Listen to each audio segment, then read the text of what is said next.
A complaint I hear from women all the time is that the men today on the dating market just aren't masculine enough. And frequently I hear the question, where did all the real men go? And it seems strange if women are complaining about the lack of real men and men are complaining about their inability to be masculine today. What on earth happened? Well, that's exactly what we are going to explore in today's video. Because since I made a previous video, The Feminization of the American Man, this topic has been on my mind near constantly, and I know that video struck a chord with many of you too. So let's take things a step further and really figure out, where did all the real men go? Hello, my name is James, and I'm on a mission to create a generation of gentlemen. Ultimately, all boys learn through observation. They learn through role models.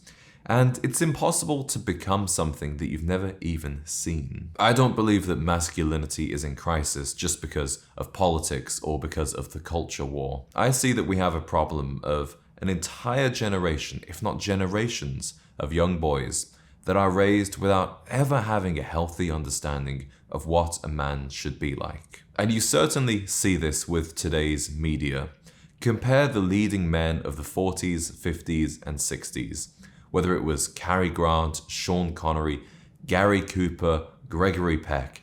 These were men that demonstrated to an entire generation of young boys exactly what it means to be a man, the way to treat yourself, the way to treat women, the way to treat others, values of courage, honor, decency, honesty, and truth. Unfortunately, these strong male characters and the traits that they embodied are no longer valued by modern Hollywood. And at the same time, over the last 10 or 20 years, entirely new industries have emerged that create products that simply keep men weak and show them negative examples of what a man can be. So now we have young boys at the ages of 8, 9, and 10 being exposed to bad influences on social media, being exposed to pornography, being addicted to violent video games that don't demonstrate healthy masculinity. They simply demonstrate something that's destructive.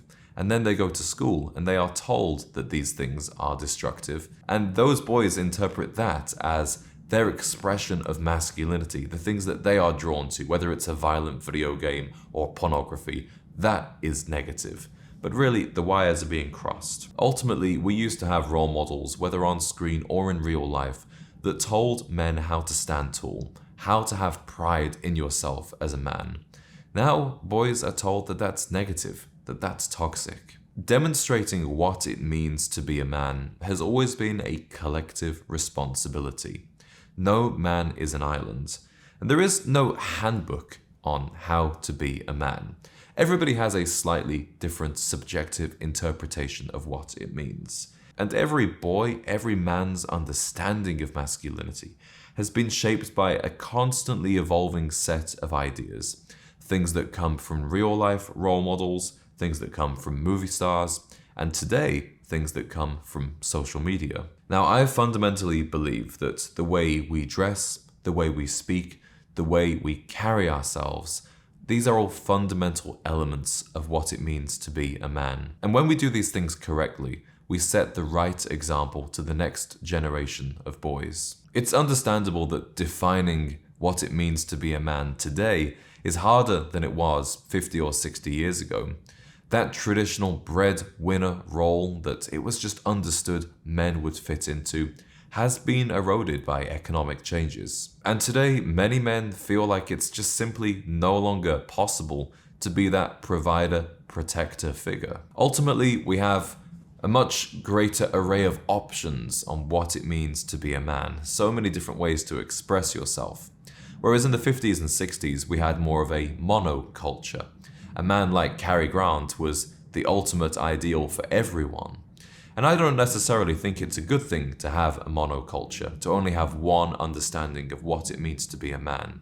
But perhaps today we have a paralyzing, confusing array of choices that's leaving men completely bereft of what it even would mean to be a man anyway. It's really no surprise that we have generations of men that struggle to connect with what it means to be a man when we have an all-time high of fatherless homes, single mother homes. And even when dads are present, many dads today are passive, they're checked out, they're not invested in the development of their sons and setting a strong, healthy example. If you're a dad watching this, or you hope to become a dad one day, you have a huge responsibility on your shoulders to show your son what it means to be a man. And I found that a lot of the men within my private mentorship program that struggle with things such as being a people pleaser, struggling to understand female dynamics, struggling to assert themselves at work,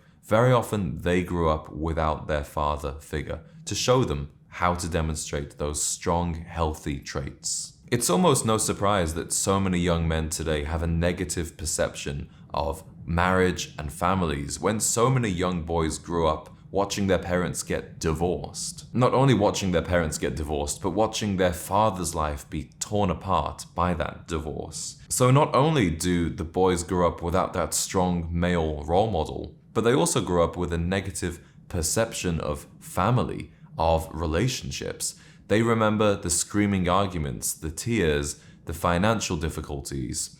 They don't have this beautiful view of family building. And I fundamentally believe that in order to have healthy masculinity, men need to have a healthy view of femininity, a value of women, and a value of family. At the same time, there is a clear lack of spaces only and solely for men. Even the Boy Scouts today now accepts girls and changed its name to Scouting America.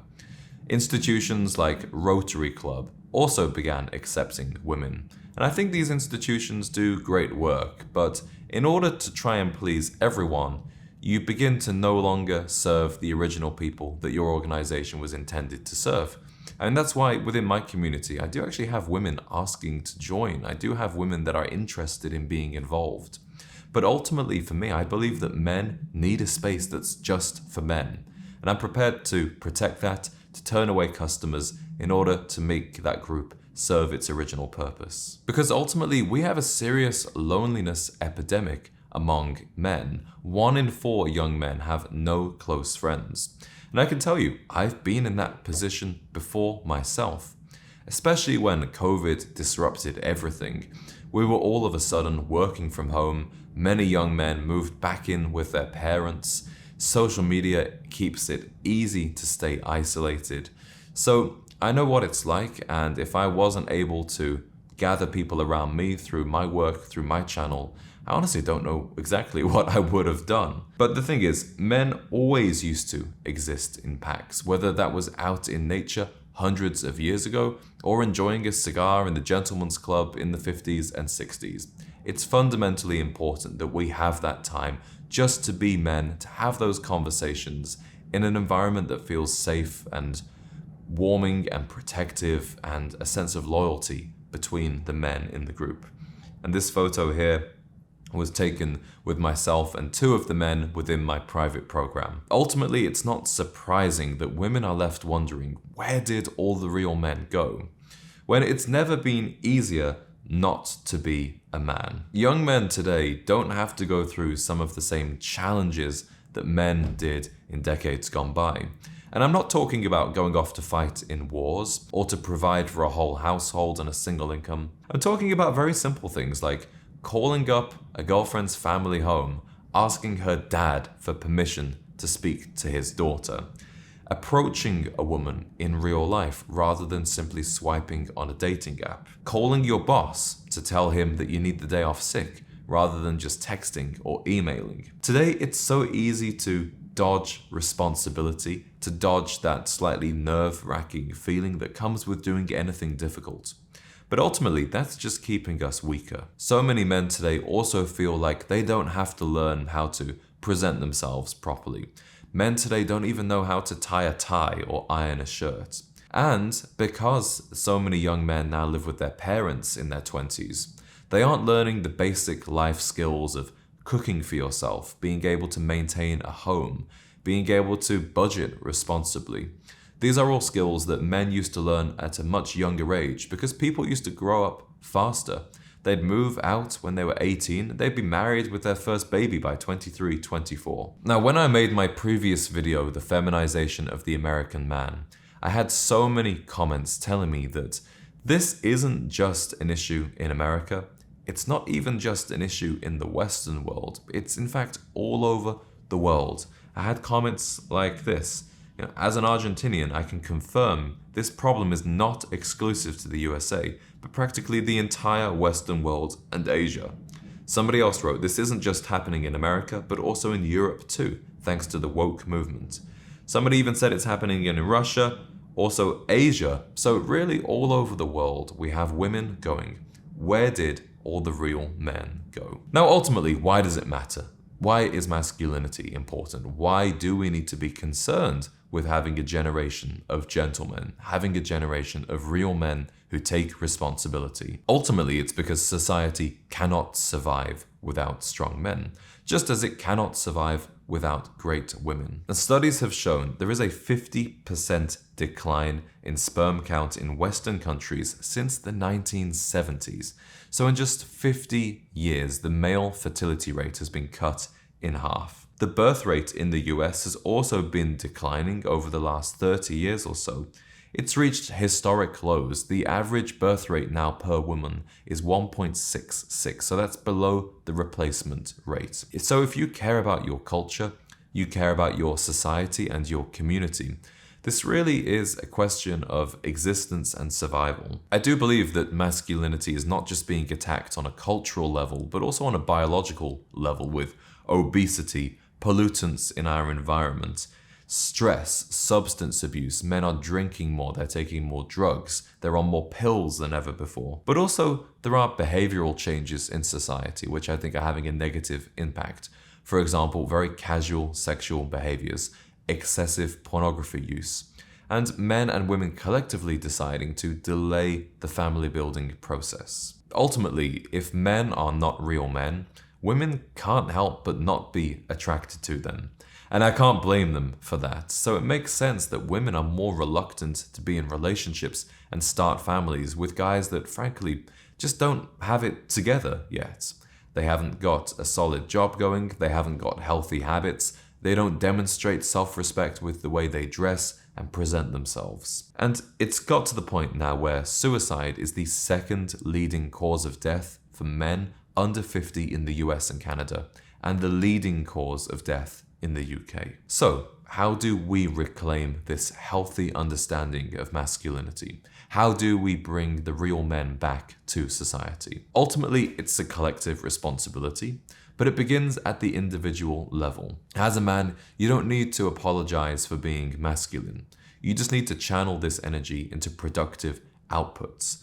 This begins by simply showing up every day, getting out of bed in the morning, turning up to work, turning up for yourself. Do the hard work. Don't shy away from difficulty. Hard work is the pressure that creates the diamonds. Also, lead. Demonstrate by example. Encourage others on your journey. And ultimately become a mentor. Whether that's through joining a volunteer organization like I did with the Big Brothers of America, or playing a more active role in your church community, perhaps in your college or your workplace. This is your opportunity to become the man that you never had as an example growing up. And one of the most beautiful expressions of masculinity is helping another man on his journey. Now, if you need some help on your journey, if you have specific goals that you are working on and you feel like you need a supportive hand, not just from myself one-to-one, but also from my private program that I mentioned earlier, you will find the link in the description to check that out. And I would love to hear from you in the comments. Who was the most masculine man you knew growing up? I wanted to share a couple of my role models with you. So on the left, you'll see my dad. My dad definitely taught me the value of hard work growing up. He might have worked long hours, he might not have been at home perhaps as much as he would have liked to have been, but the time I did spend with him was always very high quality. I have so many fond memories, playing football in the garden, being on the golf course together. But he taught me the value of hard work, and I saw how much he was able to change his family's trajectory through those efforts. I also really admired many traits about my granddad on my mom's side. What I liked about him was he was very much no nonsense. He was a very down-to-earth man. I see that today so many young men are always making excuses, they are second-guessing themselves. A man like my granddad never would have had time for that. It was just a case of get on with it. I'm very excited to read about your role models in the comments. Hopefully have a call with you about the private program, the accountability group, and I'll see you for certain on the next video.